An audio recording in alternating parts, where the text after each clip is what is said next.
For nearly 30 years, Johnny Carson sat behind the desk as host of The Tonight Show. He is considered one of the greatest TV hosts, able to get along with almost anyone. While he might have been mad with Don Rickles for busting his cigarette box, Rickles wasn't the only comedian Carson hated most. He interviewed thousands of people, from celebrities to presidents, but not all of them were a joy to talk to. Here are the most notable guests that Carson hated having on his show. Number 15, Charlton Heston. Johnny Carson was pretty famous for his ability to put guests at ease, blending quick wit with charm to keep conversations flowing. But some interviews were a grind, and Charlton Heston was one of them. While Carson never outright said he disliked Heston, it was clear he didn't enjoy having him on the show. One major issue was Heston's serious, almost rigid demeanor. Known for epic roles in Ben-Hur, The Ten Commandments, and Planet of the Apes, Heston carried himself with the weight of classic Hollywood royalty.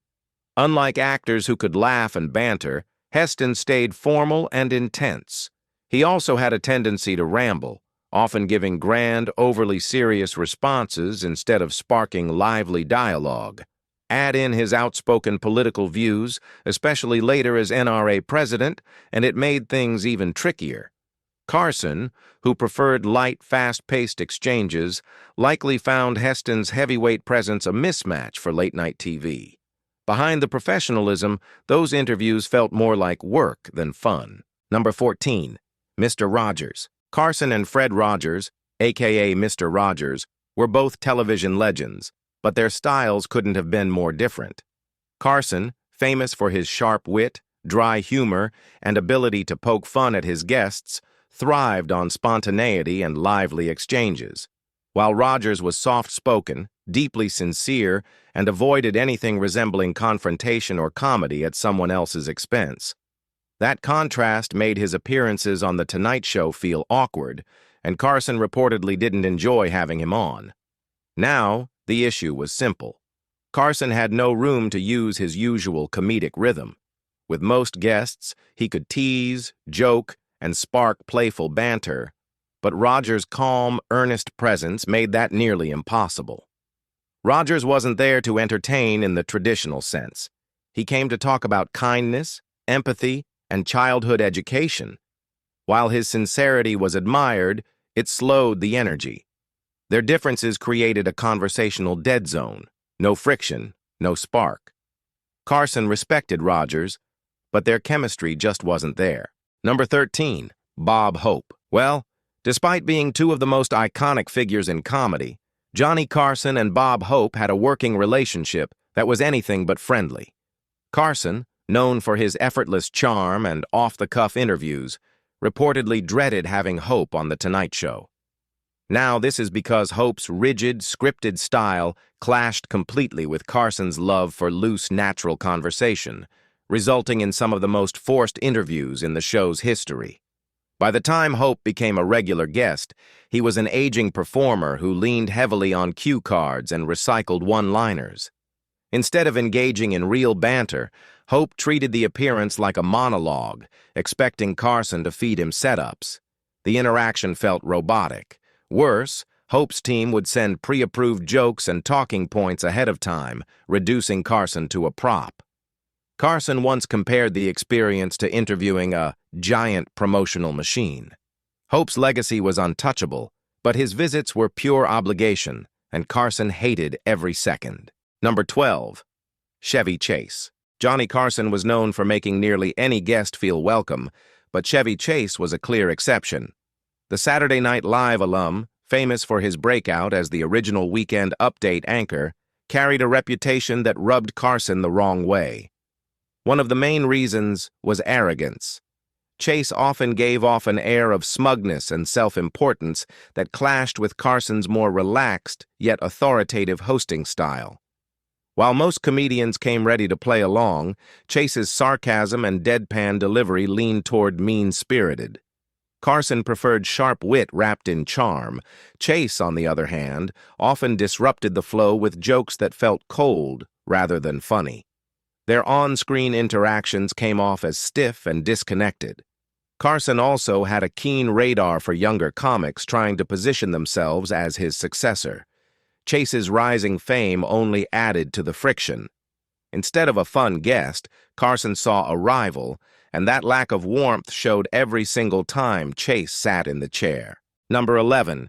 Tom Snyder. Another memorable figure Carson reportedly didn't enjoy hosting was Tom Snyder, the intense and opinionated broadcaster best known for his own late-night program, Tomorrow.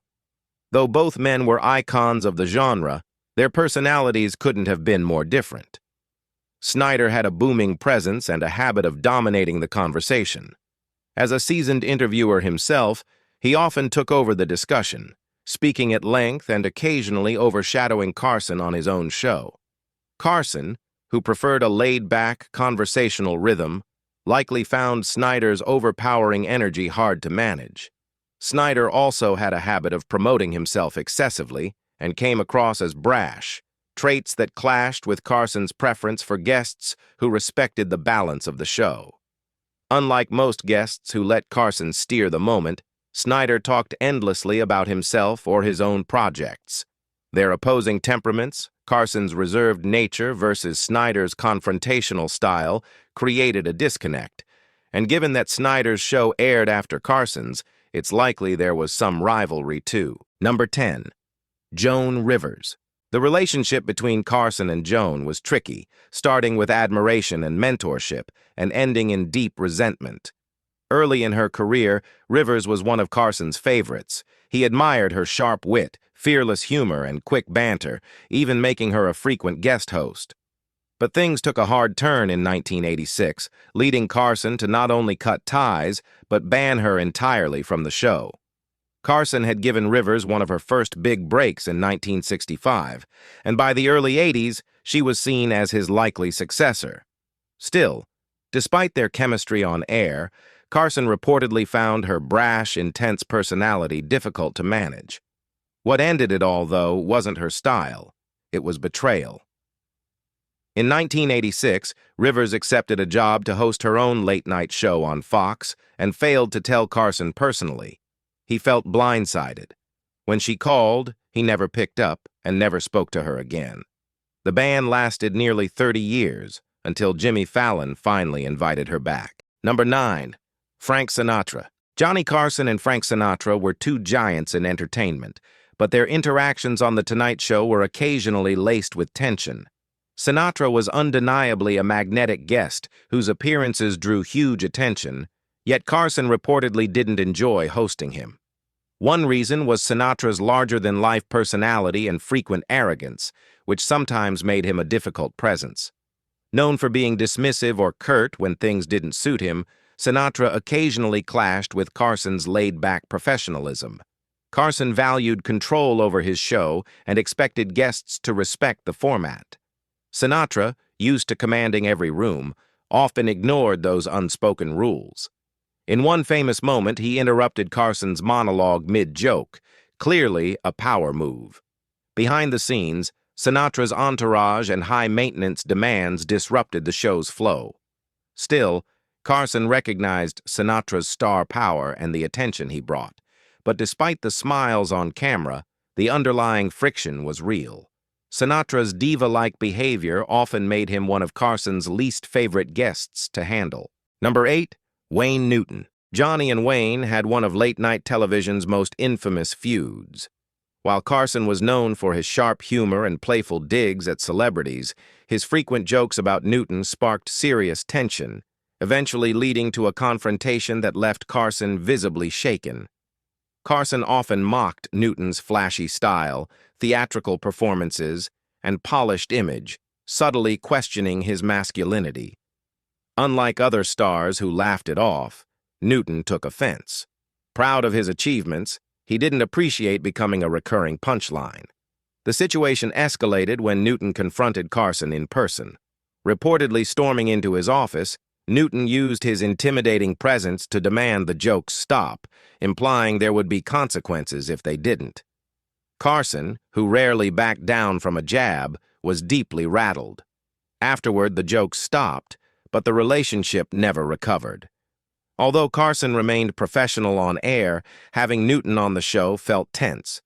What do you think about it? Well, let us know. Now, Let's talk about number 7, George Carlin. Over the years, Carson welcomed countless comedians to The Tonight Show, and early in George Carlin's career, he was one of them. But as time went on, it became clear their comedic styles didn't click. Carson, though capable of edgy jokes, preferred a polished, mainstream tone that appealed to a wide audience. Carlin, by contrast, grew more provocative, diving into topics like politics, religion, and societal hypocrisy, especially in the 1970s. As Carlin pushed further into counterculture commentary, his material began to challenge the very framework Carson built his show around. Carson liked structure, decorum, and control. Carlin thrived on unpredictability. That friction made Carson hesitant to keep bringing him back. Even though Carlin was becoming a cultural icon, Carson quietly distanced himself. He wasn't fond of guests who disrupted the show's tone, no matter how famous they were. While Carlin's brilliance was undeniable, his rebellious persona simply didn't align with Carson's vision for late-night television. Number 6. Zaza Gabbor. Johnny was known for his ability to adapt to almost any guest, but Zaza Gabbor was one of the few who clearly rubbed him the wrong way. The Hungarian-born actress and socialite, famous for her lavish lifestyle and over-the-top personality, often clashed with Carson's more subtle, sarcastic style. A big point of friction was her tendency to dominate conversations. Gabbor was quick-witted and endlessly talkative, especially about her wealth, marriages, and fame, which left Carson with little room to guide the segment or land his trademark jokes. Her flamboyant, diva-like persona may have struck Carson as insincere or even performative, especially since he valued authenticity. Gabbor also flirted excessively, even with Carson, which pushed the tone into awkward territory he typically avoided. On top of that, she didn't always take jokes well, making clever banter fall flat. Ultimately, Gabbor's self-absorbed energy disrupted the balance Carson worked hard to maintain, making her a challenging and often frustrating guest to host. Number 5. Bette Midler. Carson and Bette shared some unforgettable moments on The Tonight Show, including her emotional send-off during his second-to-last episode in 1992. But despite the on-air chemistry, Carson wasn't entirely comfortable with her as a guest. The tension came down to contrasting personalities and behind-the-scenes friction. Carson, calm and composed, preferred guests who blended easily into the format and respected his space as host. Midler was the opposite, a bold, theatrical force with no filter.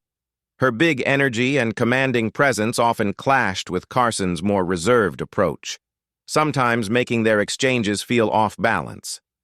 While their dynamic made for memorable television, it may have left Carson feeling overshadowed. Midler herself has said he was cold to her off-camera, possibly unsettled by her outspokenness. In an era where assertive women in entertainment were rare, Carson's traditional sensibilities may have created a wall. He respected her talent, no doubt, but her intensity often made her a difficult fit. Number 4. Tony Curtis. Tony Curtis was undeniably a Hollywood icon, but his appearances on The Tonight Show often clashed with Johnny Carson's style. One of the main reasons Carson reportedly disliked hosting Curtis was his tendency to dominate the conversation. Known for his charisma and confidence, Curtis would launch into long, winding stories about his career, personal life, or old Hollywood, leaving Carson little room to guide the interview or inject his signature wit. Carson, who thrived on balanced back and forth, found Curtis's spotlight hogging frustrating. His flair for self-promotion and eagerness to remind audiences of his fame often disrupted the natural rhythm of the show. Unlike guests who were self-aware or could laugh at themselves, Curtis's larger-than-life personality often came off as exhausting. He'd veer off topic, try to upstage Carson, and occasionally turn things chaotic. While Carson was skilled at handling difficult guests, Curtis's brash unpredictability made him a poor match for the refined tone Carson tried to maintain. Number 3. Shelley Winter. Shelley, the Oscar-winning actress, was one of the few guests who visibly tested Carson's patience and made him uncomfortable during her appearances. Over time, it became clear that he didn't enjoy having her on the show. Their dynamic was often tense and unpredictable. A major reason was Winter's outspoken and erratic behavior. Known for her brashness and unfiltered opinions, she frequently interrupted Carson, challenged his questions, or veered wildly off topic, throwing off the rhythm of the show. Carson, a master of calm, controlled interviews, likely found her disregard for the unspoken rules of late-night etiquette frustrating. Her tendency to hijack the spotlight clashed with Carson's structured format. On one infamous occasion, she even removed her shoe and handed it to him mid-interview, clearly irritating him. Winter's larger-than-life personality may have simply overwhelmed Carson. While he could spar with guests in good fun, her confrontational edge often made things feel more combative than playful, and that made her exhausting. Number 2. Don Rickles. Don Rickles, the legendary insult comic, was both a source of brilliance and frustration for Carson. Rickles was beloved by audiences, but his chaotic energy could throw the show off balance. His relentless, rapid-fire humor spared no one, including Carson himself. While Carson usually played along, Rickles sometimes crossed the line, pushing jokes beyond playful and hitting personal nerves. His lack of boundaries was part of his act, but it tested Carson's patience. Rickles would break the fourth wall, get up from his seat, riff with the crew, and once even smashed Carson's cigarette box while guest hosting.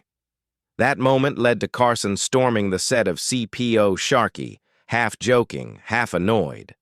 Carson preferred a controlled, structured show. Rickles brought wild unpredictability. Their dynamic worked because of mutual respect.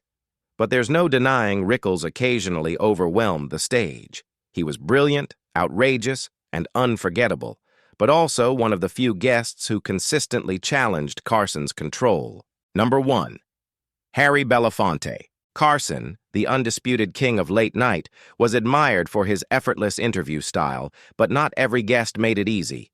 One notable example was Harry Bellfonte, the acclaimed singer, actor, and civil rights activist. While Carson respected Bellfonte's talent and humanitarian work, he reportedly found him a challenging guest. The issue? Bellfonte brought seriousness to the stage, often steering conversations toward race, justice, and political activism. Though crucial, these heavy topics clashed with The Tonight Show's breezy, escapist tone.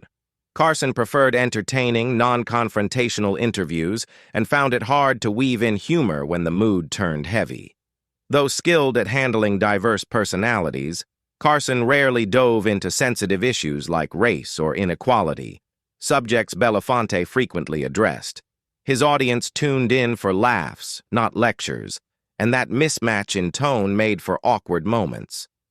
Though Carson remained professional and acknowledged Bellfonte's importance, their contrasting styles, Carson's comedy-first approach versus Bellfonte's activist message, created a dynamic the host reportedly never truly enjoyed.